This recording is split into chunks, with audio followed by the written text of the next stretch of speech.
Todd Craig joins us on our latest episode of Decision Makers, a frequent conversation with policymakers, prognosticators, and experts offering us cutting edge perspectives on a wide range of issues. Craig teaches at the African American Studies Department of the City University of New York. That's at the New York City College of Technology and in the English department at its Graduate Center. He's also the author of two books we'll discuss shortly here on DM. Thanks for being here, Todd. We always appreciate that.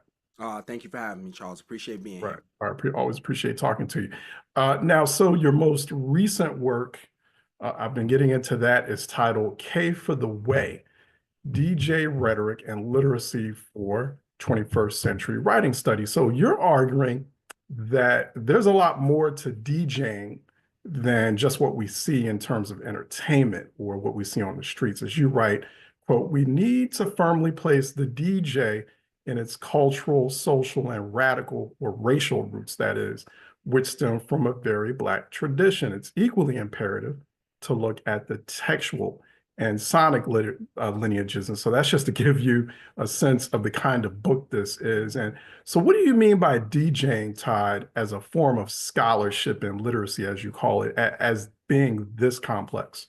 Sure. So, a lot of times, when you see a great DJ, great DJs make the work look so easy. You think they're just turning knobs and moving things around, and the music changes. But great DJs are actually they're sonic curators. They're archivists because they're kind of researching all of these different songs and different genres of music. They're storytellers because they're taking you on a journey throughout an evening. It may be an event that is, say, 2, 3, 4, 5 hours, sometimes even 6 hours. And DJs are making very specific choices, similar to like a literary critic at, say, the New York Times or the New Yorker, right? That critic has 100 books. They say, I'm gonna write about these 10 books, and you need to read these books for these specific reasons. DJs are making those same sorts of choices. I've got 1,000 songs I could play. I'm playing these 50, 60, 70 songs. Some of them you may know, some of them you may not know, some of them you want to hear, and some of them you need to hear for your own sonic education. And so DJs really become writers, critics, curators of music, archivists, storytellers, and they really, if you begin to look at the modes and practices of the DJ, it really helps us to kind of rethink what writing can look like in the 21st century. And so the argument I make is that the DJ is a great example of a new media reader, writer, and literary critic when we're thinking about undergraduate writing spaces, graduate writing spaces, but then there are also implications for K to 12 spaces as well. So which gets to the question, what inspired this work in the first place? Like, why did you say, how did you come up with the idea for this? So I've been a DJ longer than I haven't been a DJ. I got the gray hair to prove it at this point. But I've also been a DJ longer than I've been an educator. But the thing that got me through a lot of the institutions and the academic experiences was my ability to DJ, my ability to think through hip hop music and culture and different songs. And there came a point where I began to start quoting hip hop songs alongside peer reviewed journal articles or famous novels. And as I started to do that work, I realized that was more of my DJ experience kind of being melded into my formal academic writing experience. Um, so then as I started really kind of connecting those things, once I hit graduate school, it was almost like a no-brainer. Like DJs are writing the story of your night. DJs are kind of curating the things that you understand and the arguments that may be told at any given circumstance. So that's how those two things kind of came together for me. Where is hip hop now where it was at one point? I know that's a question everyone asks at this point. Sure. So my response to this is always hip hop is right where it's supposed to be. So hip hop culture is youth culture. And it's imperative that the youth are driving that culture. And I think for us, kind of as I don't want to call us elders quite yet, but as elders of some of the youth, right? Our job, I think, is to kind of help young people bridge the gap between what hip hop was for our generation and what it is for their generation now, right? Hip hop culture is over 50 years old. So we have some young people, and I see them in my classes all the time. There were students who don't know anything before the year 2000 because they were born after that point. Right. So I always look at it as my job to say, you're listening to this artist. Well, this artist was influenced by this artist who came 10, 15 years before. And that artist was influenced by another artist that came 10 or 15 years before. And so helping young people to kind of bridge the gap between what they're listening to culturally and what that sonic history may be. So then that way we just keep the music and the culture alive and vibrant. Now, I know you're talking about bridging that gap, but I'm sure you hear this critique and these questions all the time, right?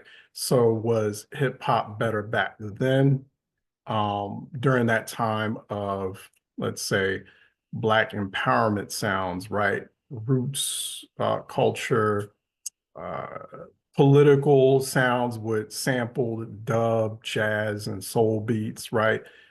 Compared to what Gen X might, our generation might call kind of stale and techno-centered, right? So I mean, is that fair to make that sort of characterization or to ask those sort of questions? So I think the question is a fair one. Mm. I try to lean away from those characterizations because I think that the music and hip hop that you want to hear, you can find it. It's just a matter of knowing where you need to search for it. So Okay. there is still kind of you can listen to say, and I hate using the word conscious hip hop, but there are Right. artists who are talking about social, cultural, political climate. There are artists who are making more meaningful commentary. There are artists who are really thinking about sort of hip hop as poetry, and their communicative practices are very much in line with, I think, some of the music that we grew up listening to. um I think we're always in a bad place when we approach it from the perspective of, oh, y'all young people don't know good music. Let me tell you about the good music from back in my day, right? Because what that then does is that separates us from young folks. And so I'm always thinking about ways that we can bring these generations together. And the other thing that I think is important to recognize too is that there is some of this newer music. I always ask my students, tell me what y'all are listening to, right? Because I'm just curious as to what the new hot thing is. So there's some of the newer hip hop music. I'm like, okay, I get it. I see why this is appealing to you. Some of it though, I'm like, nah, that's not appealing to me, but that's okay. It is not in a frequency that Mm. all of this gray hair in my beard is supposed to be tapped into. Right. And when I was that age, there were certain songs and certain artists that were of a frequency that the people older than me were like, I don't know. And so I think just kind of figuring out ways that you can continue to be tapped in, um, and then also taking cues from young people while also having conversations with them. I think those are the best moments for our culture. Mm.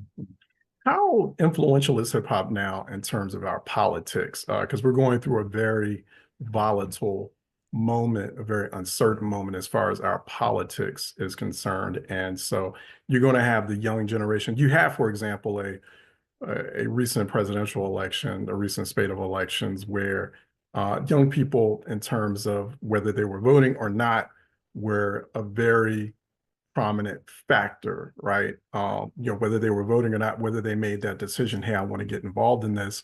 And part of part of those decisions were based on, well, how the music, how the entertainment, how the socio-cultural uh, vehicles that they're using to kind of make sense of the situation were guiding them, right? So how politically influential is hip hop now? You know, especially when we talk about back then where it did have some political influence or some very prominent, very obvious political influence.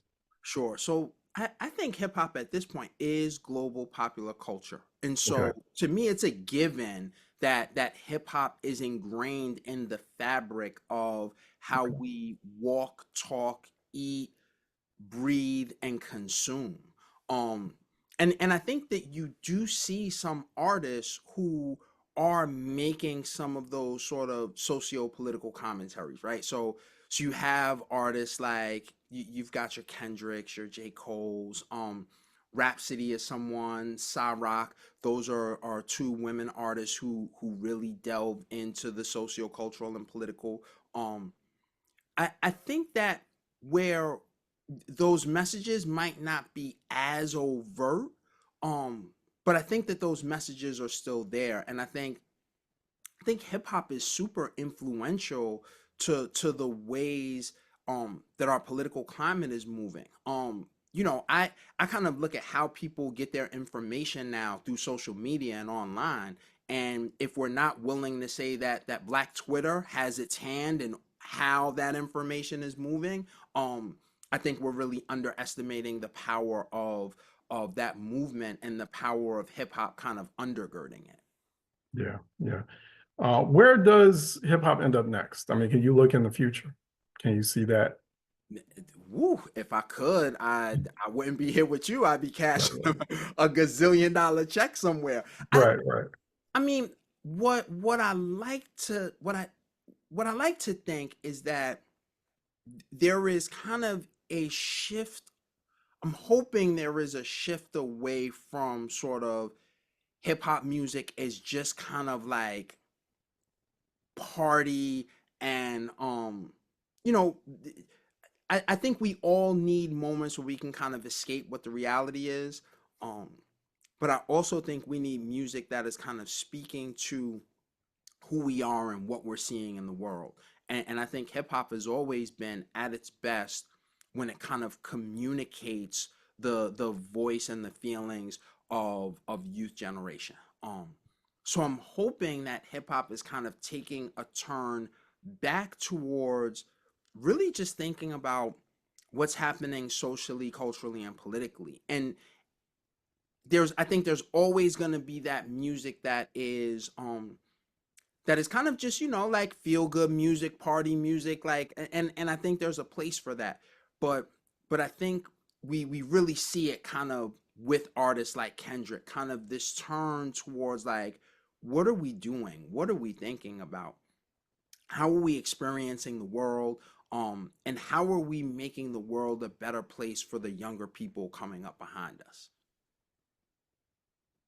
Your first major work was Torture. That was a novel. Big fan of that. That's how we first met. We first met like that was like early 2000s, right? That Around would have, that yeah, I time. think that was like around 2008, 2009, Yeah, so something over a like that. decade Yeah. ago. Yeah, yeah. And the Torture, I picked that up and I'm like, okay, this is a dope read.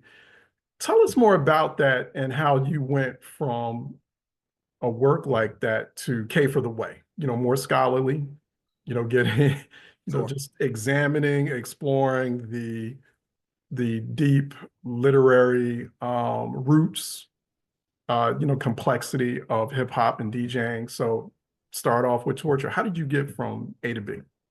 So Torture was really a novel that I think um it wasn't like a street novel per se, Mm. but it was set in an urban circumstance and it really tried to kind of carry on a literary tradition of um people like Ralph Ellison, James Baldwin, um you know Toni Morrison, uh really trying to kind of tap into that literary world, but I always wanted the stories to be accessible for people in the hood that I grew up in. So if my people in the projects in New York City can't read this book and take something away from it, then I'm missing the mark on that storytelling. The other thing that Torture did was, the book initially came with the soundtrack. And my thinking was, if I can't get you to read right out the gate, then I want you to listen to these songs where artists have read chapters of the book, excerpts of the book, and have written music specifically telling the stories that are Right. happening in the book. So then that way people could pivot back to the book. Um, Torture was a book that I had worked on for a number of years, and then getting the soundtrack recorded. I worked on that for a number of years, and in telling that story, I really fell in love with writing in a deeper, more meaningful way. And so, as the book was coming out, I was teaching college English. I had just entered a PhD program in English, and so it was trying to figure out how to continue to do some of that storytelling, but then also figuring out how to marry it with the teaching of writing, um, and studying English composition and rhetoric at, at the graduate level. And so K for the Way is, in many senses, is me kind of continuing some of that storytelling, Right. just of my own background, but then also incorporating the voices of over 30 DJs and the stories that they're telling and the ways that they see the practices that they're engaged in. Um, and then taking those two pieces and thinking about how the academic work supplements it. I think in academia, we see a lot of people saying that the the academic work sits at the forefront, and then we'll use hip hop to kind of supplement it. And to me, that didn't work. If we're talking about hip hop and we're talking about this culture, we need the voices of the cultural practitioners in the room. And so that's been something that I've always found to be important in my writing and my teaching and even in my research practices. If we're not including the communities that we're talking about, then what kind of conversation are we actually having? And so for me, K for the Way is just an extension of the storytelling from Torture, just kind of for a different audience, and in a different space.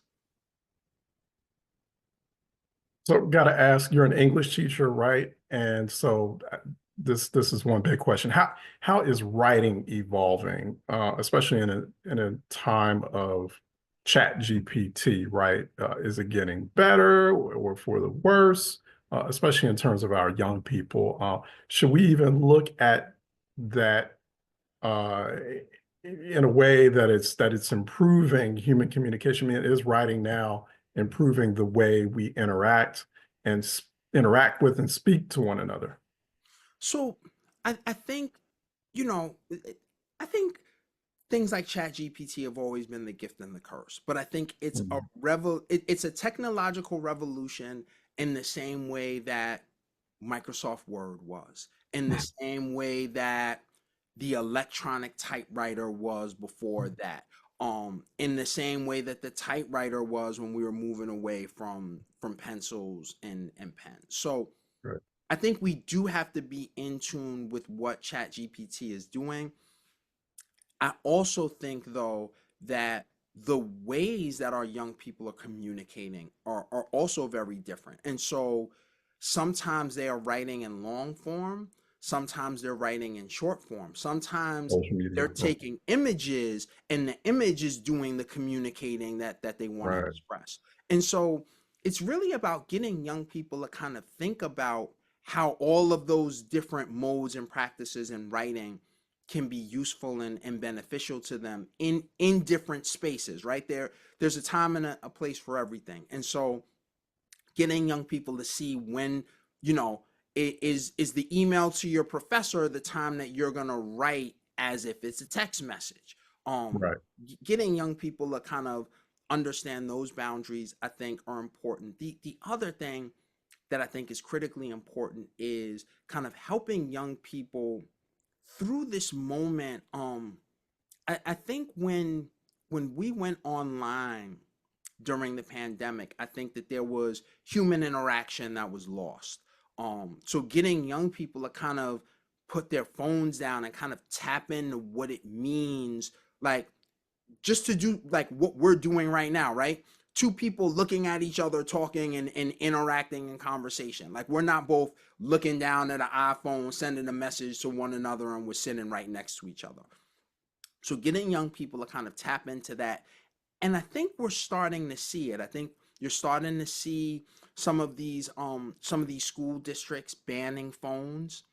You'll start to see as the school districts are banning phones, there are conversations with young people where they're saying, at first I didn't know what to do without the phone, but now I'm talking to my peers more. I'm interacting with people more. Um, so I think as we kind of get back to more of that human interaction, I think that is kind of going to spark a level of creativity that I just don't think that a chat GPT will ever be able to duplicate. I Right. think I think it will get better with writing. I mean, there's evidence of that already. Like I have Mhm. colleagues who start the semester giving students an assignment saying, you write this essay and then give chat GPT the prompt to write the essay and let's look at the two. Right. So they'll do that in like late January, early February. Then they'll do it in like April or May. And Mhm. you can see how Chat GPT is getting better. Like the more information you feed it, the better it's going to get. But it is still, there's still kind of like a cold nature and like an electronic digital nature to it. I think there's a soulfulness that the human condition lends to writing. And I think as long as we're helping students to kind of experience life and culture and society in ways that continue to feed their soul, that writing will be a reflection of that. Right. Thanks again, Todd. Todd Craig. More on Todd Craig at Dr. Todd Craig or drtoddcraig.com. And one of our leading scholars in hip hop, or that conversation on hip hop literacy and scholarship, the complexity of it. It's good to have him on today, a longtime friend of mine too. That wraps this episode of DM Decision Makers. I'm Charles Ellison. I'm your executive producer and host. Diane Ellison is executive producer, and Raven Robinson is senior producer. Until then, you find this episode and more while subscribing at thebnote.com. Thanks for watching.